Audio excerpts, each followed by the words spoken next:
राधे राधे दोस्तों, हमारा चैनल श्री जी माधुरी में आप सभी का स्वागत है। आज वैशाख मास महात्म्य अध्याय 13 की कथा कहेंगे। आप लोग इसे अवश्य सुने। इसका बहुत ही अधिक पुण्य फल मिलता है, क्योंकि वैशाख मास भगवान विष्णु को अति प्रिय है। वैशाख मास को माधव मास भी कहा जाता है।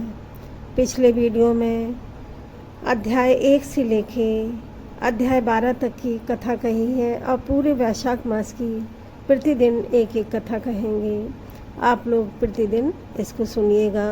इसका बहुत ही अधिक पुण्य फल मिलता है और अंत में वैकुंठ लोक की प्राप्ति होती है। आप लोगों से एक प्रार्थना है, आप लोग चैनल को सब्सक्राइब करें, जिससे मेरे आने वाली सभी वीडियो आपको दिख जाएंगी और आप लोग उन वीडियो को देख सकते हैं। अध्याय 13 की कथा कहेंगे। आप लोग वैशाख मास महात्म्य अध्याय 13 की कथा सुने। ब्रह्मा जी कहने लगे कि हे यम, तुमने ये क्या आश्चर्य की बात कही है और क्या आश्चर्य की बात देखी है। तुम दुखी क्यों होते हो। सद्गुणों में तप करने से वह ताप मरणांतिक होता है। उसके उच्चारण मात्र से ही परम पद की प्राप्ति होती है। फिर राजा के शासन से विष्णु लोक को क्यों नहीं जाए। जो गोविंद को एक बार भी प्रणाम करे तो 100 अश्वमेघ यज्ञों के समान फल मिलता है। यज्ञ के करने वाले को तो फिर जन्म लेना पड़ता है, परंतु जो हरि भगवान को प्रणाम करते हैं उनको फिर से जन्म तो लेना ही नहीं पड़ता है और उसे मोक्ष की प्राप्ति हो जाती है। उस प्राणी को कुरुक्षेत्र जाने से क्या या सरस्वती में स्नान करने से क्या, जिसके जीवा के अग्रभाग पर हरि के 2 अक्षर विराजमान हैं। जो ब्राह्मण चांडाली अथवा विशेष करके रजस्वला से संगम करता है, यदि वह नित्य प्रति भगवान विष्णु का स्मरण करे तो विष्णु लोक को चला जाता है। अवच्छ भक्षण करने से जो बहुत से पाप इकट्ठे हो जाते हैं, उन पापों से छूटकर विष्णु भगवान का स्मरण करने से ही प्राणी विष्णु की सायोज्यता प्राप्त करता है। यम ऐसे ही वैशाख मास भी भगवान विष्णु को बहुत ही प्रिय है। भगवान विष्णु को यह मास बहुत ही प्रिय है। इसके धर्मों के सुनने से संपूर्ण पाप दूर हो जाते हैं। जो पुरुष वैशाख मास में कहे धर्मों को करता है, कहता है और सुनता है, उसके गुणानुवाद गान करता है, उसे भगवान विष्णु अति प्रसन्न होते हैं। वह निश्चय ही वैकुंठ धाम को जाता है, अर्थात वैशाख होते धर्मों को करने वाला अवश्य उस गति को प्राप्त करता है। उस गति को प्राप्त करता है वह जगत का स्वामी पुरुषोत्तम हमारा भी तो पिता है। जो वैशाख मास के माधव भगवान के प्रिय धर्मों को करता है, उस पर भगवान विष्णु प्रसन्न होकर सदा उसकी सहायता करते हैं। हे सौरे, उस राजा का प्रभाव मेरे वश में नहीं, क्योंकि वास्तव भगवान के भक्तों का अशुभ कहीं भी नहीं होता है।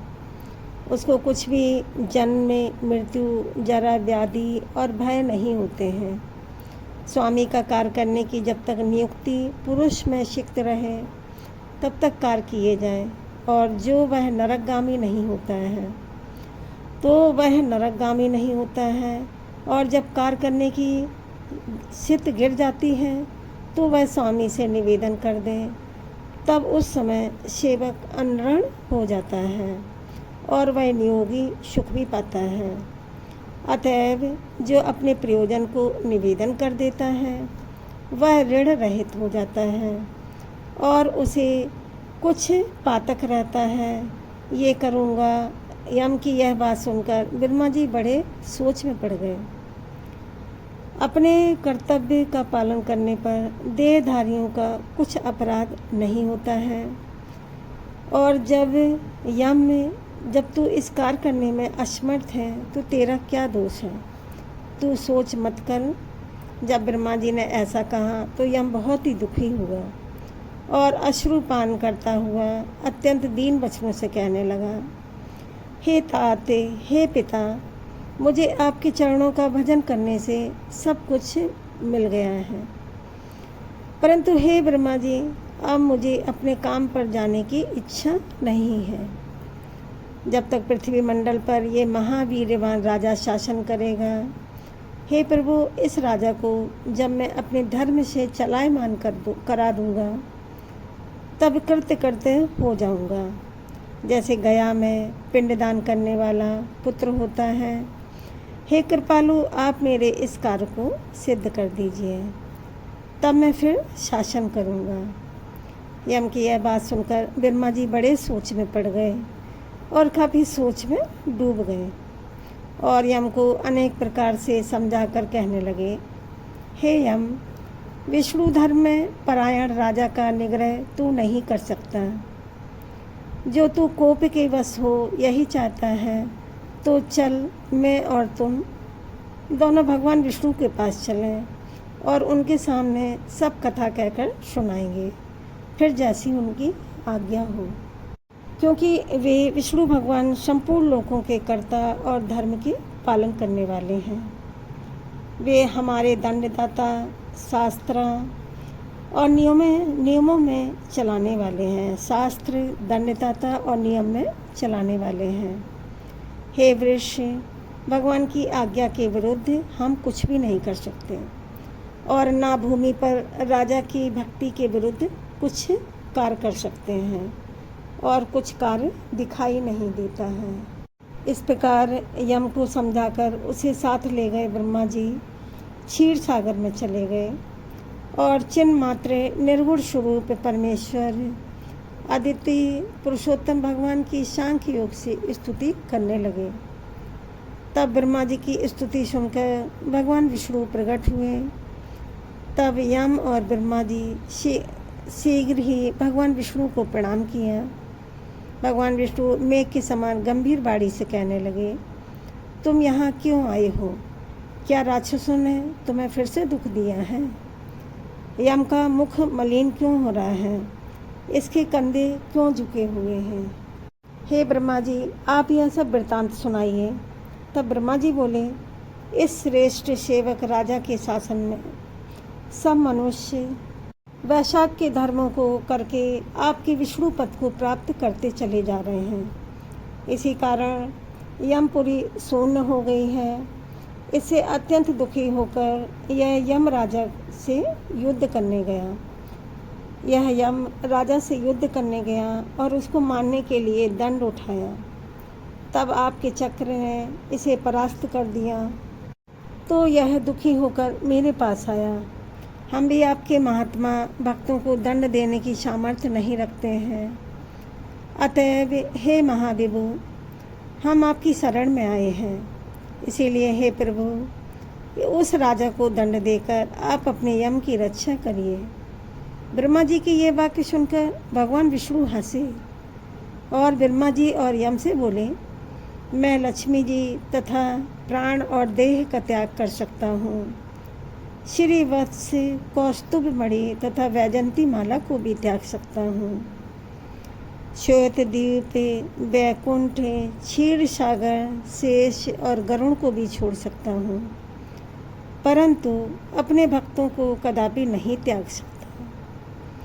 अपने भक्तों को कभी नहीं त्याग सकता हूँ। ब्रह्मा जी, आप ही बताओ कि जिन्होंने मेरे लिए संपूर्ण भोग त्याग दिए, प्राण छोड़ दिए, मुझ में ही अपनी आत्मा को लगा दिया, उन्हें मैं कैसे छोड़ सकता हूँ? अतएव हे यम, मैं तो तेरे दुख को दूर करने का उपाय बताता हूँ। तथा राजा को मैंने 10 सहस्त्र वर्ष की आयु दी है। उसमें से 8 सहस्त्र बीत चुके हैं। अब 2 सहस्त्र वर्षों की आयु भोगकर वह मेरी सायोज मुक्ति को प्राप्त हो जाएगा। तब एक वैन नाम का राजा बड़ा ही दुराचारी होगा। वह सब वेदोयुक्त धर्मों का लोप कर देगा और वैशाख के धर्म सभी नष्ट हो जाएंगे। वैशाख के धर्म भी नष्ट कर देगा। फिर अपने ही पाप से वैन जल जाएगा। फिर मैं पृथ्वी का रूप धारण करके फिर से धर्मों का प्रवृत्त करूँगा और वैशाख होते प्रख्यात धर्मों को मनुष्यों से कराऊँगा। जो मेरा भक्त है, जिसने मुझ में ध्यान लगाया है और सब वस्तुएं त्याग कर दी हैं, ऐसे सहस्त्रों में कोई एक ही होता है। उसी से मैं वैशाख युक्त धर्म कहूँगा और कहना चाहिए। पृथ्वी पर मेरे इन धर्मों को विरले ही जानते हैं। इस प्रकार से हे यम, तेरी कार्य की सिद्धि हो जाएगी, तू खेद मत कर। वैशाख के धर्म में निष्ठ महात्माओं द्वारा इस वैशाख मास में भी तुझे भाग प्राप्त होगा। राजों से भी तेरा भाग मिलेगा। तू खेत को छोड़कर पराक्रम प्राप्त होने के योग्य बन जा। तेरे भाग को वह राजा अपने बल की अधिकता से ग्रहण करता है। अपने अपने भाग को ग्रहण करता हुआ भागी दुख के योग्य नहीं होता है। जो मनुष्य पृथ्वी में तेरे उद्देश्य से प्रतिदिन स्नान, अर्घ्य, जल, कुंभ, दही, अनादि का दान न करेंगे तो उनके वैशाख मास में किए हुए सब कर्म निष्फल हो जाएंगे। अतएव तू उस राजा के ऊपर क्रोध को त्याग कर दे। वह राजा तेरा भाग देगा, क्योंकि वह मेरा अत्यंत भक्त है। और जो कोई प्राणी तेरा भाग देकर वैशाख युक्त धर्मों में प्रवृत्त होकर उसके धर्म में तुम विघ्न मत करना। जो धर्म के पालन करता तुम्हें छोड़कर केवल मेरा ही भजन करें, उनको तुम मेरी आज्ञा से अवश्य दंड देना। उस राजा से तुम्हें एक भाग दिलाने के लिए मैं अभी सुनंद को भेजता हूँ। मेरी आज्ञा से वहाँ जाकर तुम्हें भाग वह दिलावेगा। तब भगवान ने यम के सामने ही राजा को समझाने के लिए सुनंद को भेज दिया, जो जाकर राजा को समझाकर फिर भगवान के पास आ गया। ऐसे यम को आश्वासन देकर भगवान विष्णु वहाँ से अंतर्ध्यान हो गए तथा यम को समझाकर आज्ञा दी। अत्यंत विस्मित होकर अपने अनुचरों सहित चले गए। यम भी कुछ प्रसन्न चित्र होकर अपनी पुरी को चला गया। फिर भगवान विष्णु की आज्ञा से जैसे सुनंद कह आया था, वैसे ही वैशाख मास के धर्मों में परायण सभी मनुष्य यम को भाग देने लगे। राजा ने सबसे कह दिया कि जो कोई धर्मराज का भाग नहीं देगा, उसके वैशाख मास में किए कर्मों का यम राज स्वयं ले लेंगे।